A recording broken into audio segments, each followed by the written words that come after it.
Hello, I'm Essay, your AI essayist. Please note that all content, audio and video in this presentation are AI generated. As AI can sometimes produce inaccuracies, I encourage you to verify any factual information presented. With that in mind, let's begin. Bruno Latour's Science in Action: How to Follow Scientists and Engineers Through Society, published in 1987, presents a profound challenge to conventional understandings of scientific knowledge production. It departs from traditional epistemology, which often portrays science as a detached, objective pursuit of truth, and instead proposes a sociological lens through which to examine the intricate processes by which scientific facts emerge. Latour's central argument posits that scientific facts are the product of social construction, the result of negotiations, power dynamics, and the forging of alliances within expansive networks of human and non-human actors. This seminal work introduced the framework of actor-network theory, providing a radical yet controversial view of science as a social practice. Prior to Latour's intervention, science studies were largely dominated by two main approaches. The first, rooted in positivism, saw science as a linear progression toward objective truth, driven by empirical observation and rational deduction. The second, exemplified by Thomas Kuhn's The Structure of Scientific Revolutions, challenged this linear view, highlighting the role of paradigms and scientific revolutions in shaping scientific understanding. Kuhn's work demonstrated that scientific progress was not always a smooth, cumulative process, but rather punctuated by periods of radical change and paradigm shifts. While Kuhn influenced Latour's thinking about scientific change, Latour went further, questioning the very notion of scientific objectivity and the inherent authority of scientific knowledge. He aimed to understand the mundane practices, the day-to-day work in the laboratory, and the social interactions that shape scientific outcomes. Latour sought to unpack the black box of scientific knowledge production, exposing the contingent, contextual, and inherently social nature of scientific inquiry. Science in Action begins with a deliberate provocation, a call to follow the scientists and engineers in their daily activities. This methodological approach, inspired by ethnomethodology, directs attention away from abstract theories of knowledge and toward the concrete practices of scientific work. Ethnomethodology, pioneered by Harold Garfinkel, emphasizes the study of everyday practices and the methods people use to make sense of their social world. Latour adapted this approach to science, treating scientific practices as a form of social activity that could be observed and analyzed empirically. This emphasis on the micro-sociology of scientific practice marked a departure from more structuralist approaches that focused on macro-level social forces. The sociology of scientific knowledge provided a crucial impetus for Latour's work. SSK, emerging in the 1970s, challenged the traditional view of science as an objective and value-free enterprise. Scholars like David Bloor and Barry Barnes argued that scientific knowledge is socially constructed, influenced by cultural values, social interests, and power relations. This perspective, known as the Strong Program, advocated for applying sociological analysis to the content of scientific knowledge itself, challenging the assumption that science could be understood solely in terms of its internal logic and empirical validation. Latour refrains from a mere declaration of science's socially constructed nature. Instead, he presents a detailed framework for understanding how this construction occurs. At the heart of this framework lies actor-network theory, a perspective that views the world as a complex web of relationships among heterogeneous actors, both human and non-human. In this network, actors are defined by their actions and their capacity to influence one another. Scientific facts, according to Latour, are not discovered in nature, but rather constructed through the ongoing interactions and negotiations within these networks. This construction process involves a series of key concepts, including immutable mobiles, inscription devices, black boxes. Immutable mobiles are representations that can be transported across time and space, allowing scientists to extend their influence and control over distant phenomena. Maps, diagrams, and standardized datasets are examples of immutable mobiles. They enable scientists to mobilize resources,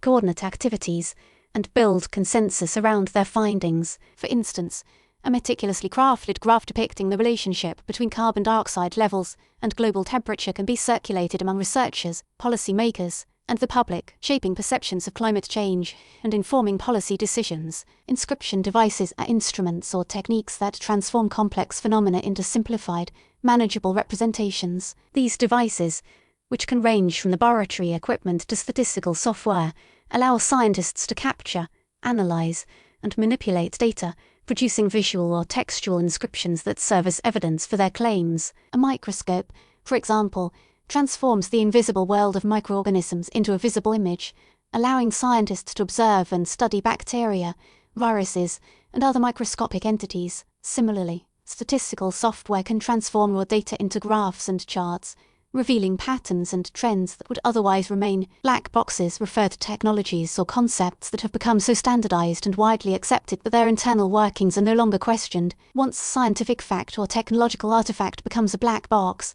it is treated as a given, a self-evident truth that requires no further scrutiny. This process of black boxing is essential for the stabilization of scientific knowledge and the efficient functioning of technological systems. For example, the internal combustion engine is a black box for most drivers. They do not need to understand the intricate details of its operation to use it effectively. Similarly, many scientific concepts, such as the germ theory of disease, have become black boxes, accepted without question by the vast majority of people. To illustrate these concepts, Latour examines a range of historical and contemporary case studies. One particularly compelling example is his analysis of the pasteurization controversy. Latour shows how Louis Pasteur, through a clever combination of laboratory experiments, public relations, and political maneuvering, successfully established the germ theory of disease and the practice of pasteurization as the dominant paradigm. Pasteur accomplished this by building a network of alliances that included scientists, farmers, politicians,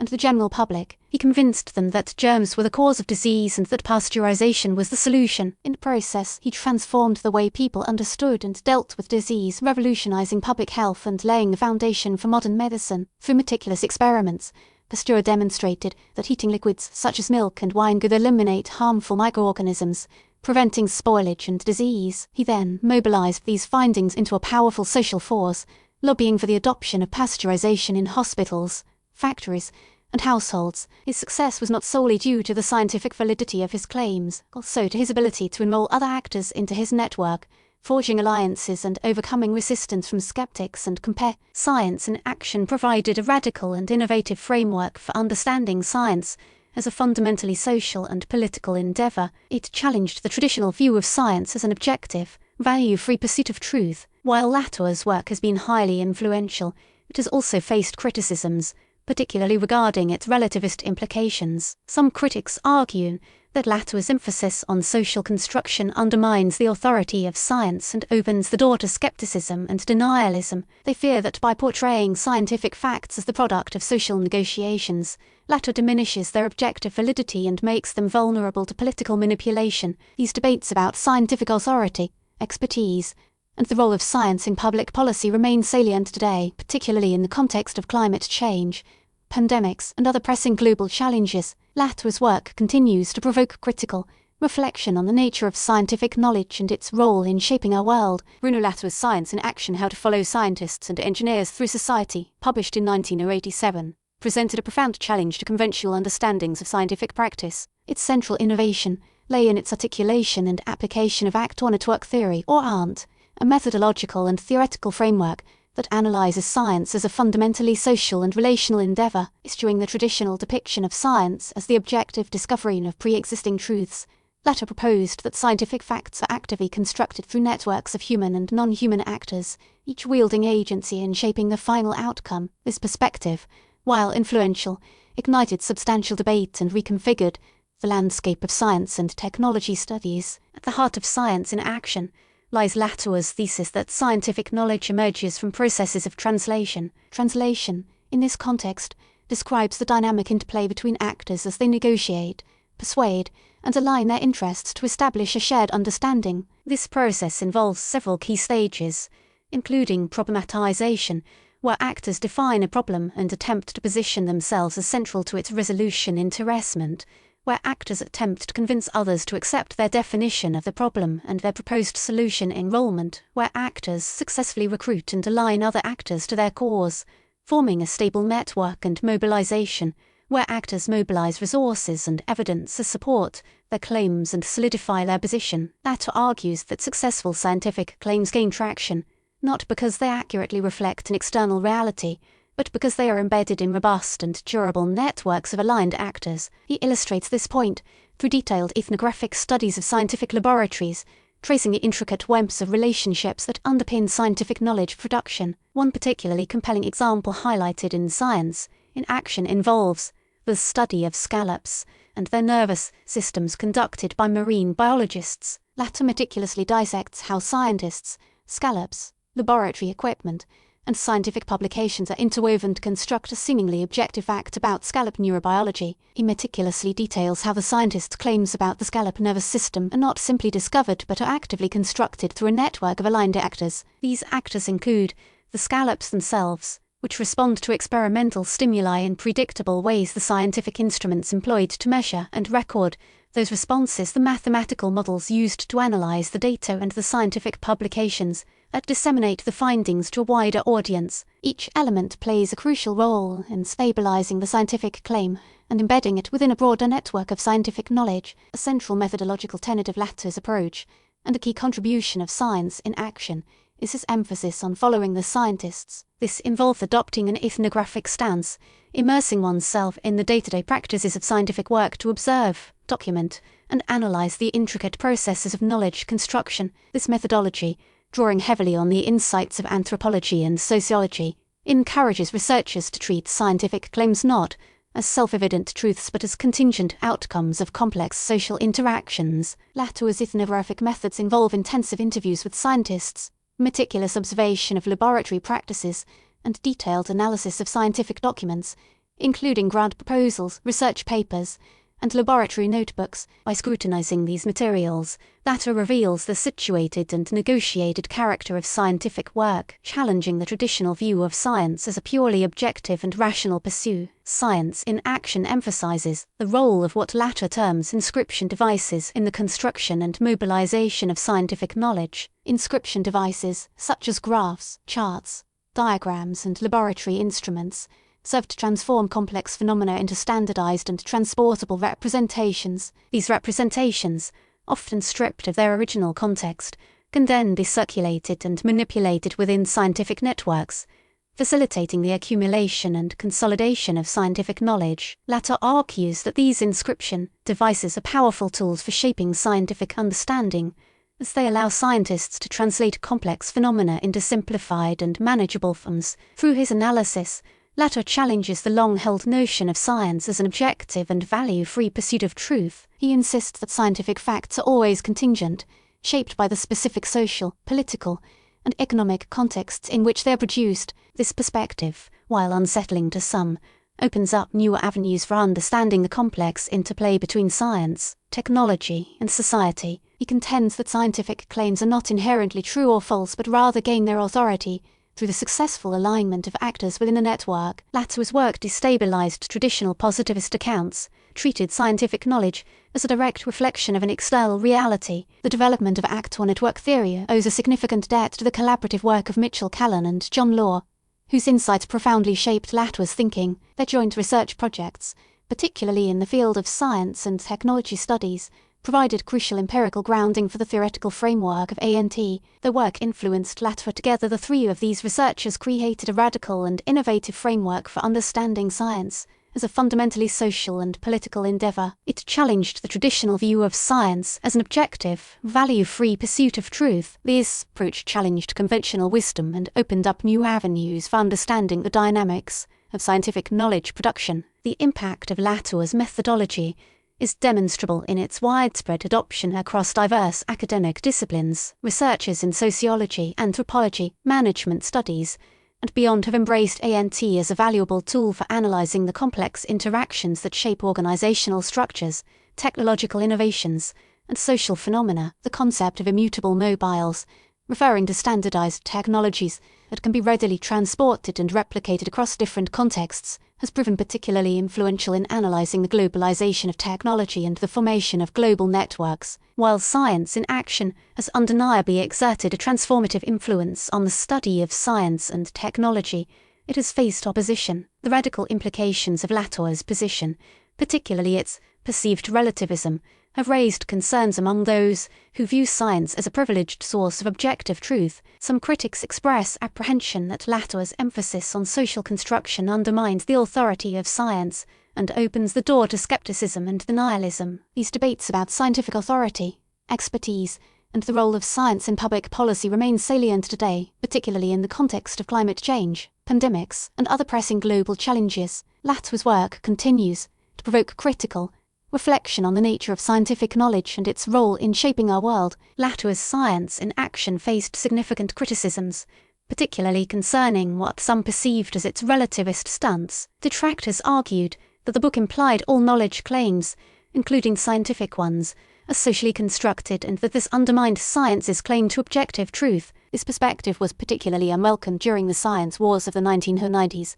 a period of intense debate about the nature of scientific knowledge and its authority. Some scholars contended that Latour's emphasis on the social aspects of science could be misconstrued to validate pseudoscience or politically motivated denial of established scientific findings, a concern that continues in contemporary discussions surrounding climate change and vaccine hesitancy. These criticisms often stem from a misunderstanding of Latour's project. He does contend that scientific facts are constructed. The construction process follows rigorous procedures and involves material realities. Latour's intention was never to discredit science but to demystify it, revealing the complex networks of actors and factors that contribute to the making of scientific knowledge. He aimed to open the black box of science, permitting a more rigorous understanding of its own processes. Act 1 at Work theory, a key framework presented in Science in Action, also drew critique. Some found its broad definition of actors, encompassing both humans and non-human entities, obscure and difficult to apply consistently. Concerns also surfaced regarding the perceived lack of a clear hierarchy or power dynamics within the networks, leading some to argue that the theory failed to adequately address the influence of social inequalities and institutional power structures on scientific knowledge production. Certain critics felt the theory downplayed the significance of factors existing independently of networked interactions, such as broader economic circumstances or political ideologies shaping research. Despite these criticisms, Science in Action has cemented its position as a seminal work in science and technology studies. Its emphasis on the situated, relational, and performative character of scientific knowledge has profoundly influenced how scholars approach the study of science. The book's call to follow scientists and engineers through society has inspired a wealth of empirical research exploring the mundane practices and social interactions that constitute scientific work. The book's legacy extends far beyond the confines of SDS. Sociologists, anthropologists, and communication scholars have embraced Latour's actor network theory as a valuable tool for analyzing a wide range of social phenomena. The theory has been applied to study the diffusion of innovations, the formation of social movements, and the governance of technology. Science in Action's influence is discernible in areas such as science communication and public engagement with science. The book's emphasis on the social construction of scientific facts has contributed to a more nuanced understanding of the relationship between science and society. Science communicators acknowledge the importance of contextualizing scientific information, addressing public concerns, and recognizing the varied perspectives of different stakeholders. The book provides a foundational understanding of the ethical considerations within various STEM fields. By unraveling the complex networks and negotiations involved in scientific discovery, it encourages scientists and engineers to reflect on the social and ethical implications of their work. This awareness prompts a deeper engagement with issues such as research integrity, responsible innovation, and the equitable distribution of scientific benefit. Latour's concept of immutable mobiles, readily transported and replicated across contexts, plays a vital role in analyzing the globalization of technology and the formation of global networks. Researchers apply this idea to study how scientific knowledge and technological artifacts are translated, adapted, and reconfigured as they circulate across different settings. The tracing of such translations reveals the subtle ways in which global processes are shaped by local contexts and actors. Science in Action challenges conventional notions of scientific truth. The work encourages a more critical and reflexive approach to understanding the production, dissemination, and consumption of scientific knowledge. Far from undermining science, Latour's work fosters a deeper appreciation for the complex and multifaceted nature of scientific endeavor. The book acts as a reminder that scientific knowledge is neither absolute nor detached from the social world. It encourages academics, policymakers, and the public to engage with science in a more informed and critical manner, recognizing the pivotal influence of social, political, and cultural factors shaping scientific knowledge production. We really appreciate you tuning into this AI-powered presentation. Our goal is to push the boundaries of AI in content creation, and your input is invaluable. If there's a particular subject you'd like to see us tackle next, or if you have suggestions on how we could fine-tune our AI's creative prompts, please don't hesitate to leave your ideas in the comments section. We're excited to bring you more unique content very soon.